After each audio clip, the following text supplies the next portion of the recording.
What happened when I stopped people-pleasing and spoke truth to power instead? There was a time when I would never want to make someone uncomfortable or have a contentious conversation. So managing up looked like this. I stayed agreeable. I said what they wanted to hear. I piled on the groupthink. I said yes to every ask to take on more work. I said sure to every dreaded project even though my plate was full. I accepted meeting requests for Sunday at 7 a.m. I replied to emails received on Saturdays. I worked through concussions and vertigo. I held meetings in the middle of vacation with my family at Disney World. At the same time, I never wanted to disappoint the teams I managed. I always had my door open. I would drop everything for my team to help them with the problem they were facing.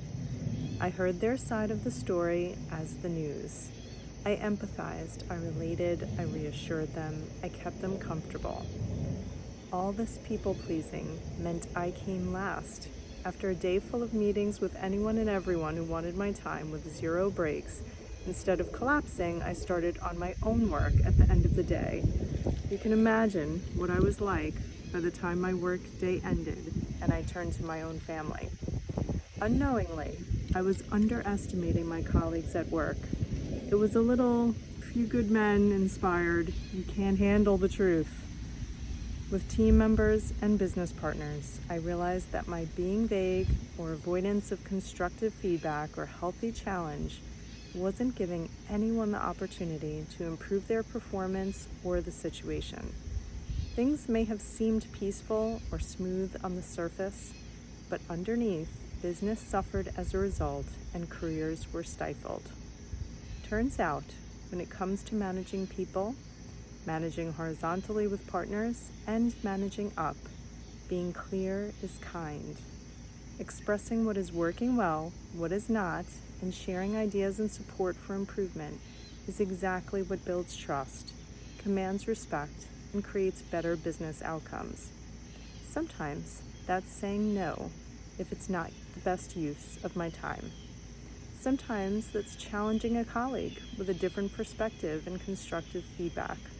So these days, speaking truth to power is my MO. The emperor has no clothes? Yep, I say it. If there's a hornet's nest, I'll approach. I set healthy boundaries and protect my time to do concentrated, strategic work, and it's not at the end of the day when I'm spent. This is the boldness required of greatness. It's using your seat, sharing your voice. It's delivering the difficult messages. It's saying what needs to be said, even when no one else is. It's what we came to do anyway. So step out of the peanut gallery, out of your comfort zone, and trust your stakeholders enough to handle the truth and respect your boundaries. I coach my clients to have the confidence to do so and on the framing of their message so that every bit of direct feedback has the best chance of being well received and incorporated. It's a lot more fun that way anyway.